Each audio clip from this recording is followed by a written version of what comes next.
ዳግመኛ አላችኋለሁ ባለጠጋ ወደ እግዚአብሔር መንግሥት ከሚገባ ይልቅ ግመል በመርፌ ቀዳዳ። ጸጋችሁን አላወቃችሁትም፣ በረከታችሁን አላወቃችሁትም፣ ድህነትን አላወቃችሁትም፣ አምላክን አላወቅነው፣ እግዚአብሔርን አላወቅነው፣ ቤታችን አላወቅነው፣ መንገዳችን አላወቅነው፣ ዓላማችን አላወቅነው። ማን ሊድን ይችላል? የዘላለም ሕይወት ማግኘት ከፈለክ ኢየሱስ ክርስቶስን ተከተል። የዘላለም ሕይወት ማግኘት ከፈለክ የተራበ አብላ፣ የተጠማ አጠጣ፣ የታሰረ አስፈታ። እግዚአብሔር ሆይ ማረኝ ማለት አለ።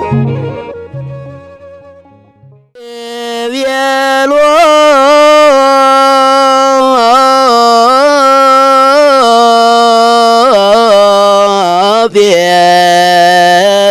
ጴጥሮስ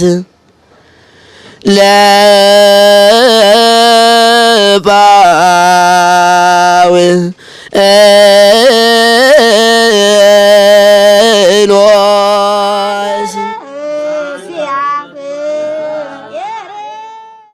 በስመ አብ ወወልድ ወመንፈስ ቅዱስ አሃዱ አምላክ አሜን። የተከበሩ አባታችን ክቡር መልአከ ምሕረት ቀሲስ መምህር ዮሐንስ ወልደ ነጎድጓድ፣ የተከበሩ መምህራችን መጋቢ ትፍስት እስጢፋኖስ፣ በአገልግሎት የምትመስሉኝ መምህራነ ወንጌል፣ ክቡራን አይንተ እግዚአብሔር ካህናት አባቶቼ፣ በዚህ ቅጥር ግቢ ውስጥ የተሰበሰባችሁ በክርስቶስ ክርስቲያን በወልዱ የተሰኛችሁ የአምላካችንና የመድኃኒታችን ኢየሱስ ክርስቶስ ቤተሰቦች በክርስቶስ ፍጹም ሰላም እንደምን አረፈዳችሁ? እንደምን አደራችሁ? የአምላካችን ስም ከአጥናፍ እስከ አጥናፍ የተመሰገነ ይሁን። በመጽሐፍ ቅዱስ ላይ በማቴዎስ ወንጌል ምዕራፍ 19 ከቁጥር 25 የተጻፈ ቃል አለ። እንኪያስ ማን ሊድን ይችላል የሚል ቃል ነው። በዚች ምድር ላይ ማን ሊድን ይችላል? ማን ከዓለም መከራ ሊያመልጥ ይችላል? ማን ከኃጢአት ሊያመልጥ ይችላል? ማን ከሞት ሊያመልጥ ይችላል? ማን ሊድን ይችላል? እግዚአብሔር ያውቃል። ማን ያውቃል?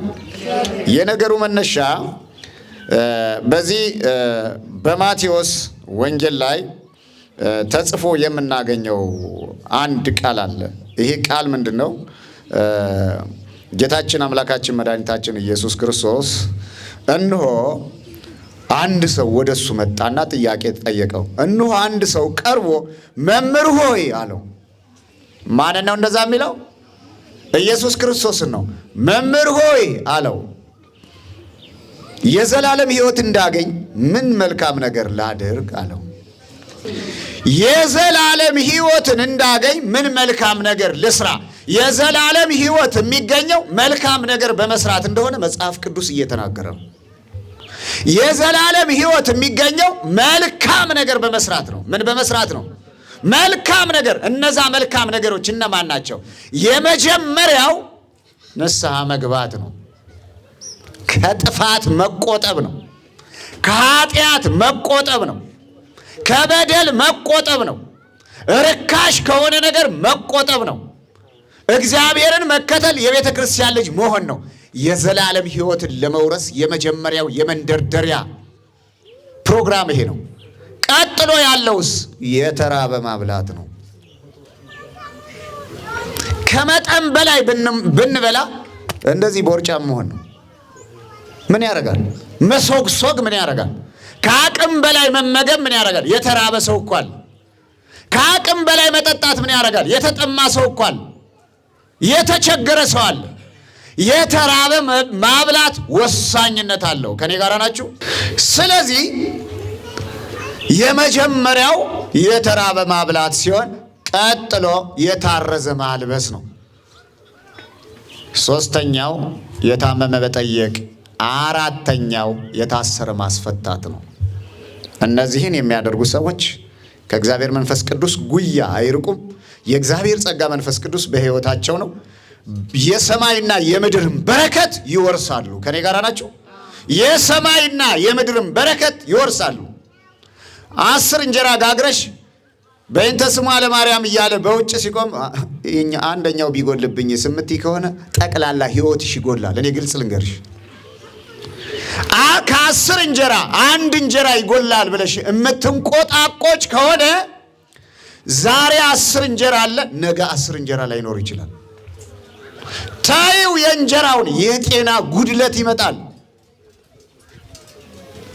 አያችሁ፣ በረከት በየጊዜው ይቀንሳል። በረከት በየዕለቱ ይቀንሳል። የማይሰጡ ሰዎች ድሃ ናቸው። የማይሰጡ ሰዎች በረከት የላቸውም። የማይሰጡ ሰዎች ጤነኛ አይደሉም። የማይሰጡ ሰዎች ታማሚዎች ናቸው። የማይሰጡ ሰዎች በሽተኞች ናቸው። የማይሰጡ ሰዎች ሰላም የላቸውም። በቤታቸው ትዳራቸው ሰላም አይሆንም። ልጆቻቸው ጤነኞች አይደሉም፣ በሽተኞች ናቸው። ልጆቻቸው ቢያንስ ታማሚ ባይሆኑ ወላጆቻቸውን የማይታዘዙ ናቸው፣ ወይም ወላጆቻቸውን የሚያሳድዱ፣ ወላጆቻቸውን የሚመቱ ናቸው። ለምን? የለማ መስጠት የለም። በመስጠት የተመሰረቱት ከኢዮብ ጀምሮ እስከ አብርሃም ድረስ ኢትዮጵያ ውስጥ እስካሉ እስከነ ጸጋ ዛብ እግዚአርያ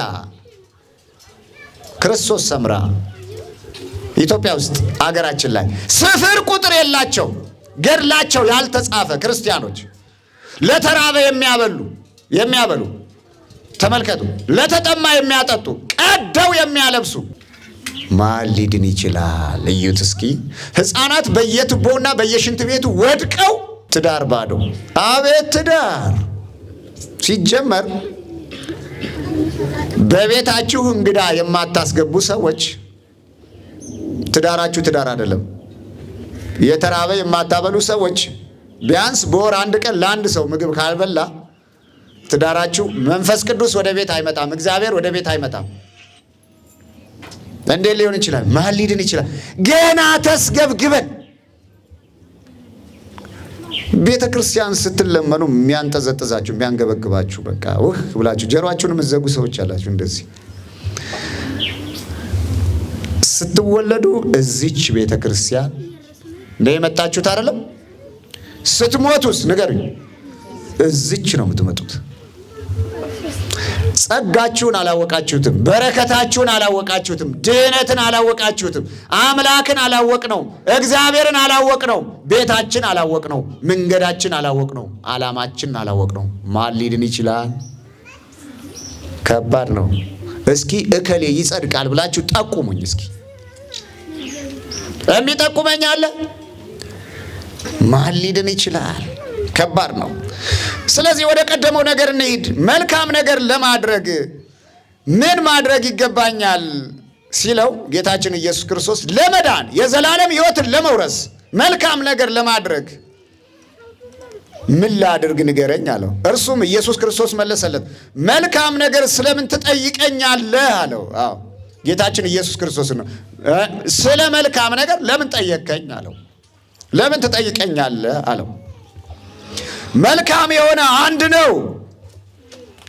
ወደ ሕይወት መግባት ብትወድ ገንዘብህን ያለህን ሽጠህ ተከተለኝ አለው። ወደ መልካም መግባት ብትወድ ግን ትእዛዝን ጠብቅ። የትኛይቱን ኃጢአት የትኛይቱን ሕግ ነው የረሳዋት? ኢየሱስም አትግደል አለው። ስንት ሰው በአንደበቱ ስንት ሰው ገሏል? በእስክርቢቶ ስንት ሰው ገሏል? በወረቀት በእስክርቢቶ ስንት ሰው ገሏል? አትግደል አለው። ቀጠለና አታመንዝር፣ አትስረቅ፣ በሐሰት አትመስክር የምትለውን እያለ ይነግረው ጀመር።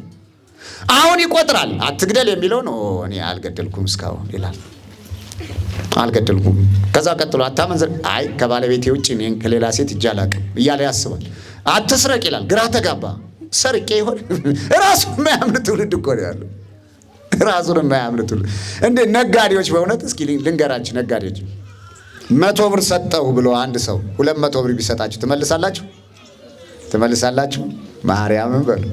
ኧረ ወዲያው ነው እንጂ ወደ ቦርሳ ሰጣይ ነበር። እንዴት አታይም? የራሴ ገንዘብ ነው። ክርክር ስጠው፣ አይጠቅምም፣ ይዞ ነው የሚጠፋው። በቃ ግራ ተጋባ። አትስረቅ የምትለውን ነገር ሲያይ ቀጠለ። በሐሰት አትመስክር አለ። ለስንት ሰው መስክሯል? ተጨነቀ። የገዛ ኃጢአታችን ነው የሚያስጨንቀን። አባት እናትህን አክብር ባልንጀራህንም እንደ ራስህ ውደድ አለው። በሐሰት አትመስክር አለው። በስንት ሰው ላይ በሐሰት መስክሯል።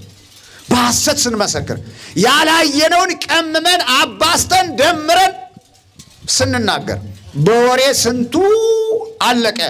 በወሬ ስንት ሞተ። በወሬ ስንቱ ተሸማቀቀ። በወሬ ስንቱ ተናደ። አባት እናትህን አክብር፣ ጓደኛን እንደ ራስህ ምናምን ወዳጅ።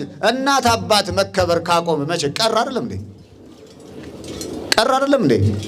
የገዛ የወለደችውን እናቱን የሚገል አይደለም? በመጥረቢያ ይገላል፣ ገሎ መደብ ውስጥ ይቀብራል። እናቱን የገደለ ትውልድ በጣም በጣም በርካታ ነው። እናቱን የሰደበ፣ እናቱን ያራከሰ፣ እናቱን ያንቋሸሸ ትውልድ በጣም ከባድ፣ በጣም ብዙ ትውልድ ነው ያለው። ልጆቻችሁ መች ይታዘዛሉ? ለነገሩ የህፃናቱ ችግር አለ፣ የእናንተ ችግር ነው። እሰይ ይበላችሁ። እኔ የምለው ይሄን ነው። ከቂጡ ገብተሽ ብትመዘልጊው፣ ስርዓት ብታስይው፣ ከዛ በኋላ የአንቺ ፍቅር ከአንጀት ውስጥ አይርቅም። አልመታሹም፣ አልመከርሹም፣ መልካም ነገር አላሳየሹም፣ ብትሞች ዴንተው አይደለም። ጎበዙ ይላል። ጎበዙም ይህን ሁሉማ ከህፃንነቴ ጀምሮ ጠብቄዋለሁ አለ። ጉድፈላ ውሸት በኢየሱስ ክርስቶስ ፊት ውሸት። ኢየሱስ ክርስቶስ እንደ ተራ ነገር ቆጠረው ይሄን ነገርና ዝም አለ። አላሳፈረውም። መቼ ይሄን አላለውም። ዝም ብሎ እንደ ተራ ነገር ቆጠረውና ከህፃንነቴ ጀምሮ ይሄንማ የሚጎለኝ ነገር ምን አለ ብለህ ነው? ይሄን ማድረግ ያለው ምን የጎደለኝ ነገር አለ አለው ይላል። ኢየሱስም ፍጹም ልትሆን ትወዳለህ አለው። ይሄ ጥያቄ ነው። ፍጹም ልትሆን ትወዳለህ? ሂድና ያለህን ሽጥ፣ ለድሆች ስጥ፣ መዝገብ በሰማይ ታዘጋጃለህ፣ ታገኛለህ። መጥተህ ተከተለኝ አለው። በቃ የዘላለም ህይወት ማግኘት ከፈለክ ኢየሱስ ክርስቶስን ተከተል። የዘላለም ህይወት ማግኘት ከፈለክ የተራበ አብላ፣ የተጠማ አጠጣ፣ የታሰረ አስፈታ፣ የታመመ ጠይቅ። ያስተማርኳችሁ ትምህርት ይሄን ነው ክርስቶስ የተናገረው አለው ይላል። ከዛስ ተከተለኝ አለው። ምን በለኝ አለው? ክርስቶስን መከተል ምን ያሰቃያል? ምን ያስጨንቃል? ምን ግራ ያጋባል? ይኸው እናንተ መታችኋል አይደል? ማንን ፈልጋችሁ? በቃ መከተል ማለት እኮ እንደዚህ ነው። ተከተለኝ አለው። ግራ ገባው ሰውየው። ጎበዙ ይህንን ቃል በሰማ ጊዜ ንብረት ነበረው፣ ሀብት ነበረውና እያዘነ ሄደ ይላል። አይድል አለ። እቺ መንግስተ ሰማያት በቃ በቀላል አትገኝም አለ። እቺ ገነት በቃ በቀላል አትገኝም። እንደገና አይድሌ አይመከራዬ ያለ 40 ቀን እድሉን እያማረረ ሄደ ይላል። ኢየሱስ ክርስቶስ መናገር ጀመረ።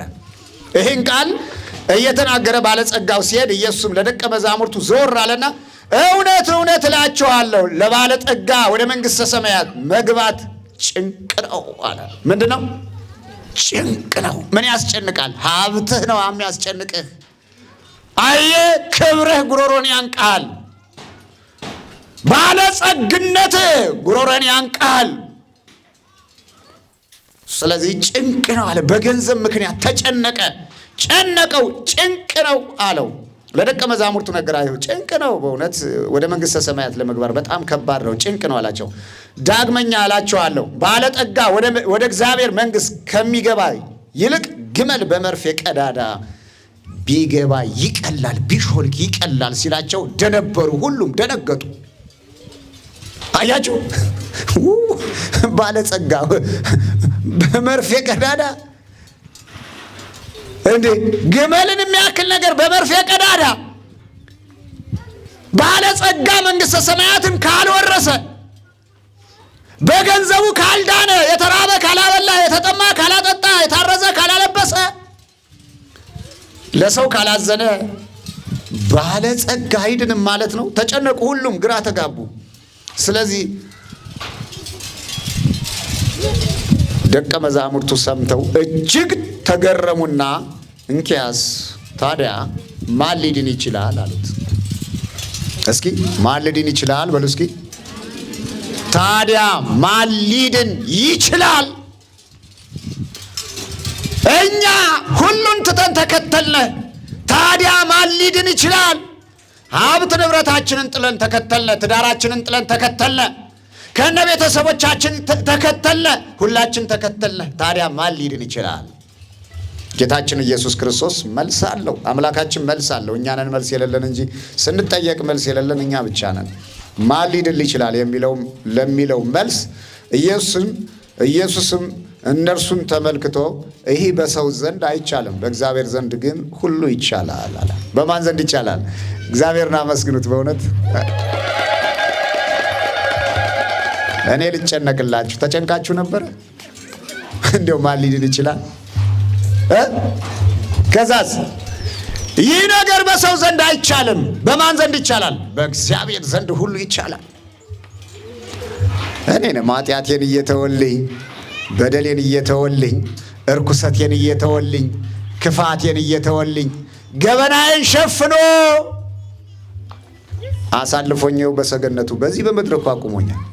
አንቺንስ እኛንስ ኃጢአታችንን ክርስቶስ ባይሸፍንልን ልንድን እንችላለን? ቸርነቱ ምሕረቱ ባይጠብቀን ልንድን እንችላለን? ማለዳ ማለዳ ኃጢአት ነው፣ ሌሊትና ቀን ኃጢአት ነው። ሰው ማማቱ፣ ሰው መግደሉ፣ ሰው ማሳደዱ፣ እርኩሰቱ፣ ጥፋቱ፣ በሱስ መውደቁ፣ በአጋንንት ስርዓት መያዙ። ምሕረቱ ይጠብቀን፣ ቸርነቱ ይጠብቀን፣ ጸጋው ይጠብቀን። አምላከ ቅዱሳን እግዚአብሔር በምሕረቱና በቸርነቱ ይታደገን። ስለዚህ በሰው ዘንድ ይሄ አይቻልም። በማን ዘንድ ይቻላል? በእግዚአብሔር ዘንድ። እግዚአብሔር አምላክ ሁላችንንም በበረከቱ በጽድቁ ይጎብኘን። እግዚአብሔር ሆይ ማረኝ ማለት አለ።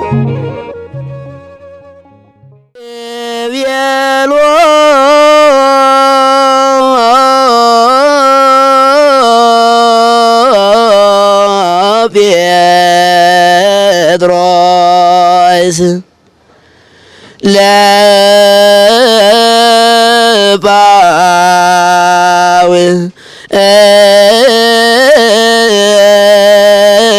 ለጳውሎስ